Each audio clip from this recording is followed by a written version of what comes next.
به نام خدا. زهره هستم، مدرس زبان کره‌ای. اومدم بقیه حروف الفبای زبان کره‌ای رو برای شما عزیزان آموزش بدم. 안녕하세요. 잘 지내세요.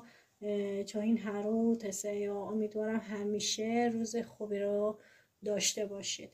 خب عزیزان، حروف‌های ترکیبی از حروف‌های صدادار تشکیل میشه. اولین حرف صدای ا و طریقه نوشتنش. دومین حرف صدای ا، اینم صدای ا میده، اینم صدای ا میده. سومین حرف او، ای، وی. چهارمین حرف و.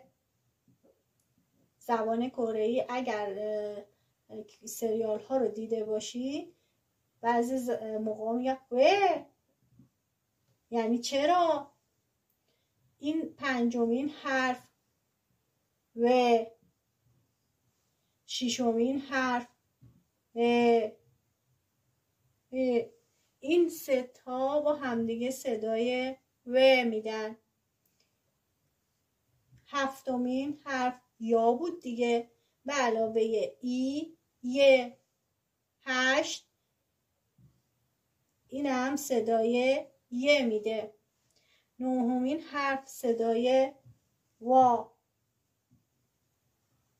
دهمین حرف صدای و. ای، او، با، ای، او. به اینها حروف های ترکیبی میگن.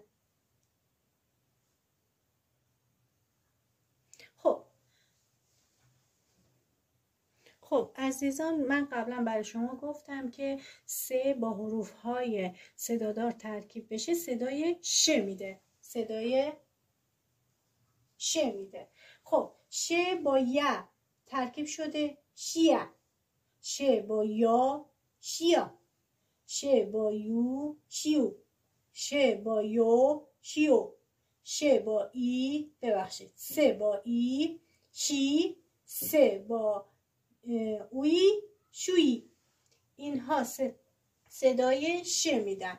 بعد حروف های مشدد هستن. یعنی چی؟ یعنی این حروف ها دو تا میشن، دو قلو میشن.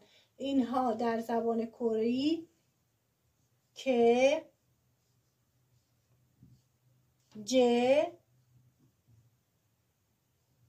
ب، به اینها حروف های مشدد میگن، حروف های دو قلو میگن. و این صدای گ میده، این صدای س میده، صدای ج میده و صدای ب میده. و سه گاهی موقع ها صدای ش هم میده. چه زمانی؟ زمانی که س به علاوه ای میشه شی. برای اسم ها بعد از اسم ها چی میاد؟ میگن س، ر، شی، نین. سرشینین خانم سارا. یوکو شینین آقای یوکو. برای این درس این مقدار خیلی براتون کافی عزیزان. ویدیو رو گذاشتم. در سریای بعد انشالله گرامرهای بیشتری برای شما، گرامر رفتن آمدن رو در ویدیو بعدی براتون میذارم عزیزان.